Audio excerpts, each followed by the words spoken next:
She choked the game away at the free throw line, and the fans are blaming Tyler Marsh. We got some controversy going on. We got all the Sky fans crashing out.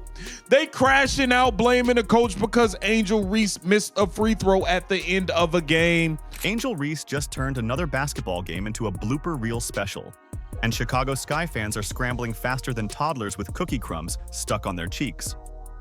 The coach is suddenly public enemy number one, the excuses are piling up like laundry day, and the entire Reese camp is in damage control mode. But the funniest part, while her fans point fingers and shift blame, they're also trying to inflate WNBA viewership numbers to compete with Caitlin Clark's spotlight. Spoiler: fake stats don't make missed layups disappear. The whole meltdown played out like a bad reality TV finale. Loud, dramatic, and unintentionally hilarious. Do you support Clark, the baby goat, or do you support Reese, the baby giraffe? Let us know down in the comments below. Let's go. Because Angel had the and one opportunity. In that moment, was that a decision to have her miss, or just what was the thinking there in that scenario? No, she asked if we wanted her to miss. I told her to make it. It would have only been a 1 or 2 point game. It'd been a 1 possession game anyway. So no, she just missed the free throw. I mean, it happens. So no. Picture this: Reese had the ball in her hands, crowd buzzing, game within reach, prime time to prove herself. But instead of seizing a clutch moment, what followed was anything but professional basketball. No highlight reel, no signature play, not even a halfway respectable possession.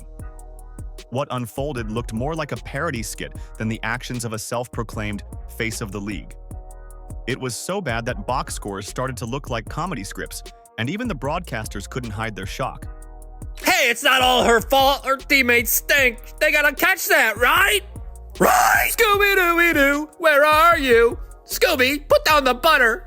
Butter pecan! Bang! This time of the year is the best. You got pumpkin spice football and Angel Reese layups. Bang! Final play of the game, Angel Reese clutch gene.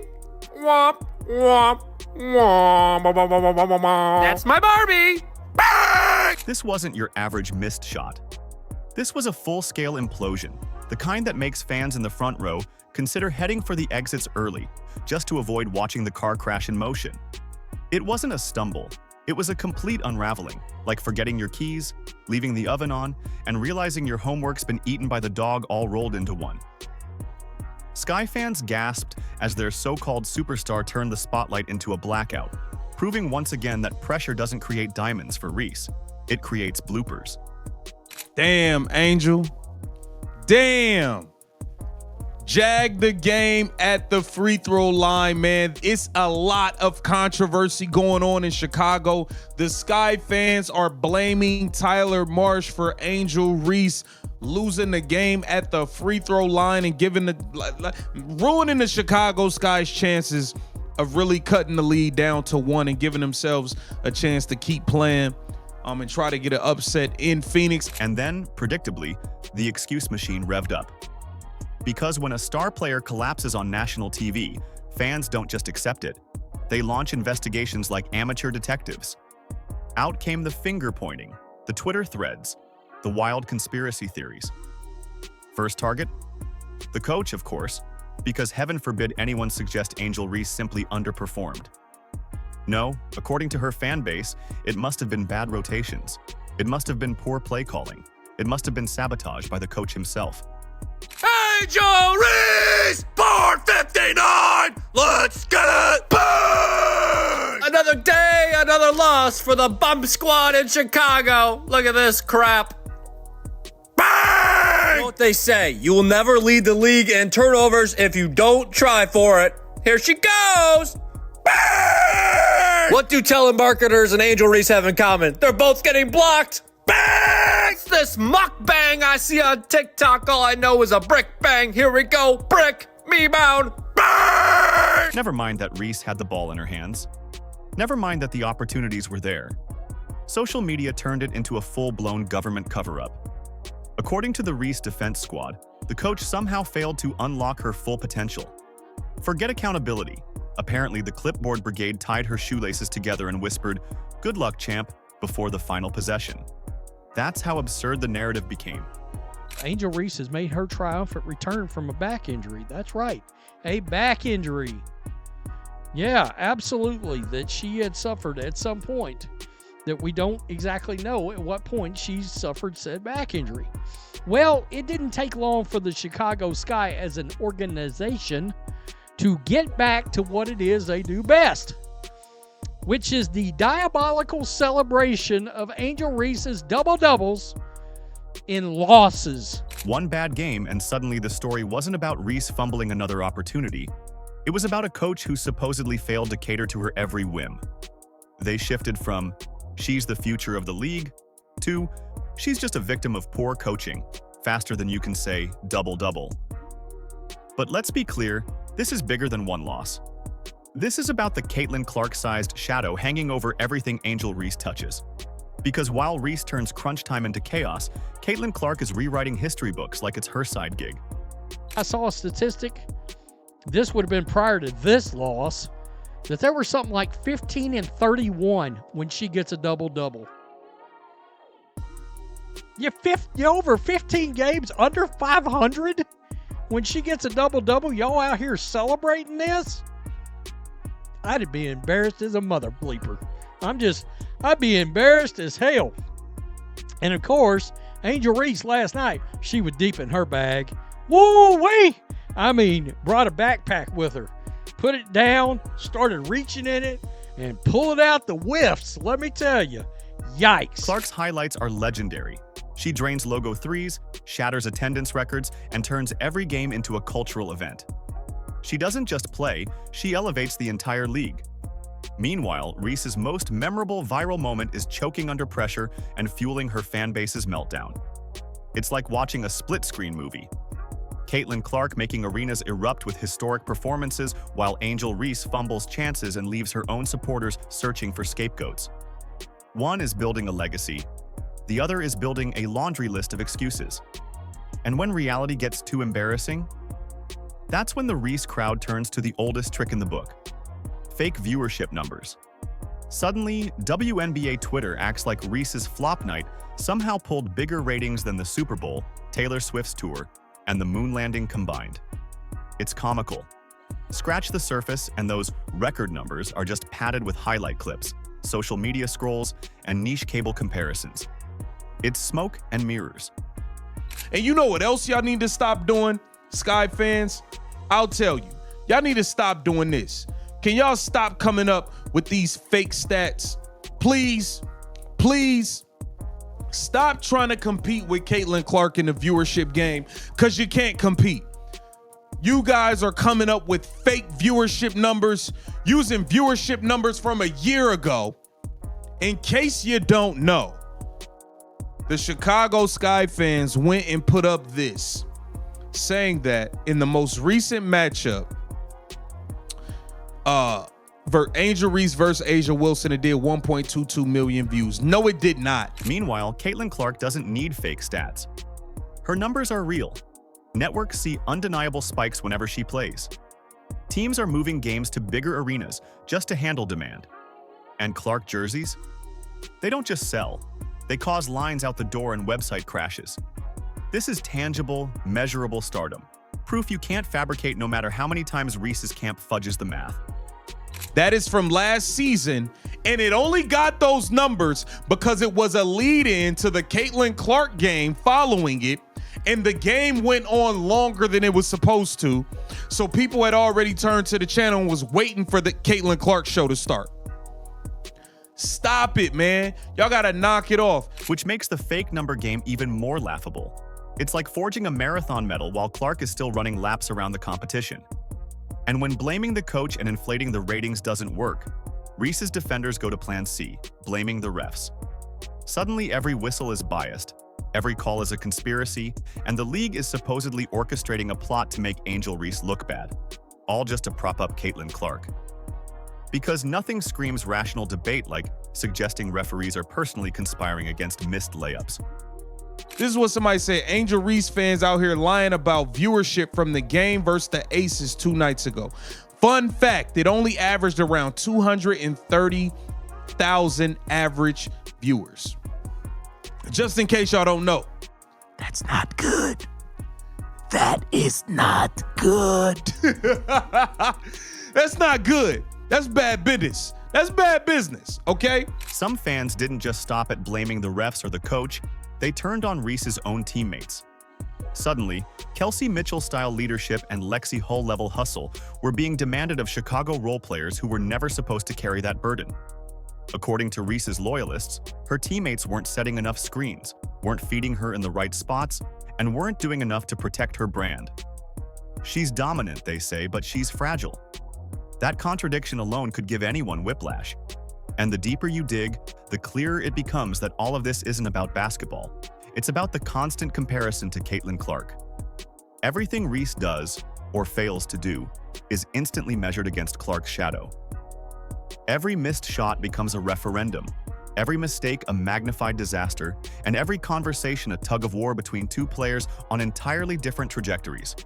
Clark is delivering greatness. Reese is being carried by Twitter threads and fan fiction. Let's go over here. Brick Center posted this. Angel was deep in her bag last night, and let's just check it out right here. Calling for the ball. I don't know if she threw any fits last night. By the way, somebody put up that she's the most blocked player in the WNBA. Here's the blunt truth. Angel Reese is not a skilled basketball player. She's got length, hustle, and enough personality to make Sports Center clips, but pure skill? It's absent. Her footwork is clunky, her touch around the rim shaky, and her decision-making suspect. No amount of finger-pointing, no spreadsheets full of creative metrics, and no imaginary stat padding is going to change that reality. When the moment is on the line, you either deliver or you don't. Caitlin Clark does. Angel Reese didn't. And what makes this comedy even funnier is that the endless excuses from her fanbase aren't helping her. They're dragging her down. Instead of admitting she had a bad night, they twist themselves into Olympic-level gymnastics to explain why none of it was her fault. It's like watching someone trip on the sidewalk and then blame the shoes, the cement company, and the position of the moon, anything except their own clumsiness. Meanwhile, Caitlin Clark isn't just holding her own, she's dominating. The scoreboard doesn't count excuses. The league doesn't hand out trophies for narrative building, and sponsors don't cash fake engagement numbers. At the end of the day, only production matters. Clark is putting up points, dishing assists, and elevating her teammates. Angel Reese is fumbling chances and getting dragged by her own highlight reels. Until she proves she can thrive when it matters most, she will remain defined not by her play, but by the chorus of excuses her supporters belt out after every collapse. Stop playing games, y'all. Make yourselves look crazy every time you do this, because we know exactly why you are doing this. We know why y'all doing this. Y'all are so thirsty to try to keep her in some sort of hanging in the balance with Caitlin Clark, and it is not possible. I'm sorry, y'all. It's not possible. You guys are making yourselves look crazy when you do things like this and post fake viewership numbers to try to make her seem more lit than what it is. Stop it. And here's the thing. It's all become painfully predictable. You can practically set a stopwatch. Reese has a bad game? Cue the excuses. Step 1, blame the coach. Step 2, blame the teammates. Step 3, accuse the refs of bias. Step 4, declare that the broadcasters are anti-Reese. Step 5, claim Mercury is in retrograde and the universe itself is rigged. It's a rinse and repeat cycle so consistent it's almost comforting in its absurdity. Meanwhile, Caitlin Clark is out there hitting logo threes, selling out arenas, and pushing TV ratings to historic highs. Clark doesn't need a defense team. Her game defends itself. You posted a fake viewership. Stop it. You look crazy. Y'all look crazy. Y'all blaming Tyler Marsh for her missing free throw at the end of the game to cut the lead to 1. Y'all posting fake viewership numbers. Y'all don't got to do all of that. Just let her hoop. Now, let's zoom in on the coach scapegoating, because this one deserves its own comedy special. According to Reese's defenders, she's not a professional athlete in control of her own destiny. She's a helpless pawn trapped in a chess game she can't win. If she succeeds, she's a star. If she fails, she's a victim of poor play calling. It's a win-win narrative for her fans. Either Reese dominates, or it's the coach's fault. It's like baking a cake that collapses in the oven, then blaming the recipe, the oven, and the flour manufacturer instead of admitting you left it in too long. And it doesn't stop there. Fans start rewriting the entire game to fit the excuse. They'll comb through every timeout, substitution, and possession, looking for proof that it was never Reese's fault. Did the coach leave her in too long? That's why she missed shots. Did the coach pull her out? That's why she didn't find rhythm. According to this logic, the coach is always guilty no matter what decision they make. It's the sports version of heads I win, tails you lose. When you run the offense through her, she does great, but at the expense of the whole team. That's a smart-ass comment. And I mean, not he's a smart-ass. He's smart, and that's a smart comment. At the expense of the team. Quote, strikes again, leading the team to another L, fighting for the worst record in the league. So impressive. When blaming the coach isn't enough, the next scapegoat becomes the system itself. Suddenly, the Chicago Sky's entire roster construction is under fire. The narrative flips too. Reese didn't fail, the team failed her. Contrast that with Caitlin Clark's reality. Clark walked into the WNBA's worst franchise, a team on life support, and transformed them into a playoff contender in year one. She didn't inherit a dynasty, she built one. She didn't complain about her system, she elevated it. Her ability to hit impossible shots, control pace, and empower role players made the Fever not just relevant, but dangerous. And notice this. Clark's fans don't waste time complaining about systems. They're too busy celebrating actual wins. Which brings us to the great viewership saga, a comedy routine in its own right. According to Reese's defenders, every single game she plays is a ratings juggernaut, shattering Nielsen boxes like a Marvel premiere. But peel back the layers, and the truth is far less glamorous. Many of those sold-out crowds? Half the seats were giveaways. Many of those record ratings? They came from obscure time slots with no competition, or were padded with highlight clip counts from Instagram Reels. If you squint hard enough, maybe an empty seat does look like a fan waving a foam finger. But last time I checked, empty chairs don't buy jerseys. Still lost. Dang, me bounds don't get you into the playoffs. No playoffs, more like bored Barbie. Wow, the rebounding stats are incredible. Don't forget the big L too. L, another loss, amazing. Whoa, L, bunch of L's. Bunch of L's. The fine print on these supposed records is laughable. Maybe Reese set the highest rating in a Wednesday afternoon game on a niche cable channel. Maybe her numbers look big when compared to seasons from a decade ago, back when coverage barely existed. These aren't historic moments, they're trivia questions. Meanwhile, Caitlin Clark is setting numbers you can't spin. Teams are moving games to NBA arenas just to contain demand. Secondary ticket sales are surging. ESPN is seeing legitimate spikes in national ratings when she plays.